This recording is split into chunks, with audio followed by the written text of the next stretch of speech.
Cơ hội lịch sử, tái cấu trúc chính quyền. Ngày 1 tháng 7 năm 2025, Việt Nam chính thức vận hành mô hình chính quyền địa phương 2 cấp, tỉnh và xã. 63 tỉnh thành, giờ chỉ còn 34. Toàn bộ cấp huyện được xóa bỏ. Đây là cuộc cách mạng hành chính toàn diện, triệt để. Bộ trưởng Bộ Nội vụ Phạm Thị Thanh Trà. Đây là cuộc cải cách nhằm tinh gọn bộ máy, nâng cao hiệu quả quản trị và tạo ra những không gian phát triển kinh tế xã hội mới. Phó Thủ tướng Nguyễn Hòa Bình. Hầu hết các tỉnh sáp nhập đều có quy mô dân số khoảng từ 2 đến 3 triệu người, quy mô kinh tế lớn, có núi, đồng bằng, biển. Phó Thủ tướng cũng nhấn mạnh, vận hành chính quyền 2 cấp là nhằm phục vụ người dân tốt hơn. Nhưng tái cấu trúc chỉ là khởi đầu, thách thức thật sự lại nằm ở nơi gần dân nhất. Thách thức mới từ mô hình 2 cấp. Sau 1 tháng vận hành, chính quyền 2 cấp đã hoạt động cơ bản thông suốt, liên tục, song vẫn có những số khó khăn, vướng mắc. Chính quyền xã, nơi gần dân nhất nhưng cũng đang chịu nhiều áp lực nhất. Không còn cấp huyện hỗ trợ trung gian, xã phải gánh thêm nhiều đầu việc mới. Từ điều phối giáo dục, y tế, an sinh cho đến hạ tầng số. Nhiều nơi còn thiếu nhân lực, thiếu năng lực công nghệ, thiếu cả quy trình phối hợp. Nếu không được chuẩn bị kỹ và nếu không thiết kế lại từ gốc thì chính quyền mới có thể là gánh nặng, không phải cơ hội. Tầm nhìn kiến tạo, tái thiết mô hình phục vụ. FPT, 36 năm tiên phong kiến tạo hạ tầng số quốc gia, đồng hành cùng chính phủ, doanh nghiệp và hàng triệu người dân Việt Nam. Chúng tôi không chỉ nói về công nghệ, chúng tôi hiện diện trong những dự án chuyển đổi số mang tầm quốc gia. Quảng Ninh, mô hình chính quyền điện tử đầu tiên từ năm 2013, FPT đồng hành xây dựng e-Government cho Quảng Ninh.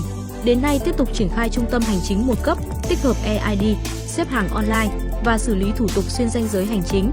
Akabot, nền tảng tự động hóa quy trình Make in Việt Nam, được Bộ Thông tin và Truyền thông đưa vào hệ sinh thái giải pháp số quốc gia, giúp tối ưu hàng triệu giao dịch hành chính và nghiệp vụ công. Giải pháp LGSP cho thành phố Hồ Chí Minh và nhiều địa phương, nền tảng kết nối, liên thông và chia sẻ dữ liệu giữa các hệ thống thông tin trong nội bộ và với các cơ quan trung ương, nền móng cho chính phủ điện tử tiến tới chính phủ số. Mỗi dự án là một bước tiến để chính quyền phục vụ nhanh hơn, minh bạch hơn và gần dân hơn. Trong cương lĩnh chiến lược FPT, chúng tôi cam kết dùng công nghệ mở để kết nối toàn diện, lấy con người làm trung tâm của mọi giải pháp, đo lường thành công bằng giá trị thực sự mà người dân nhận được. Chuyển đổi số không bắt đầu từ phần mềm, mà bắt đầu từ tư duy phục vụ, từ một chính quyền biết lắng nghe, học hỏi và hành động. FPT đề xuất mô hình kiến tạo chính quyền số. Vậy FPT sẽ kiến tạo chính quyền số 2 cấp như thế nào? Chúng tôi không bắt đầu bằng phần mềm, mà bắt đầu bằng câu hỏi: làm sao để mỗi cán bộ xã phục vụ được nhanh hơn, mỗi người dân được dễ dàng hơn? Chúng tôi đề xuất 5 trụ cột kiến tạo chính quyền số 2 cấp, đồng hành cùng địa phương từ tư duy đến hành động. Nền tảng số hợp nhất và dashboard đồng bộ, AI và tự động hóa, cán bộ số, dân số, trải nghiệm công dân số, đồng hành cùng địa phương.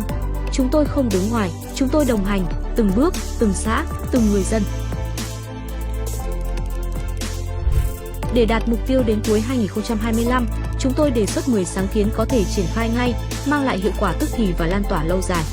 Trong số đó, app công dân xã và dashboard điều hành số là 2 giải pháp ưu tiên triển khai đầu tiên.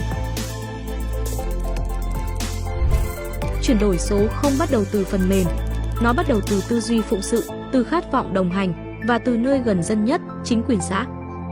FPT cam kết không bàn giao phần mềm mà bàn giao niềm tin.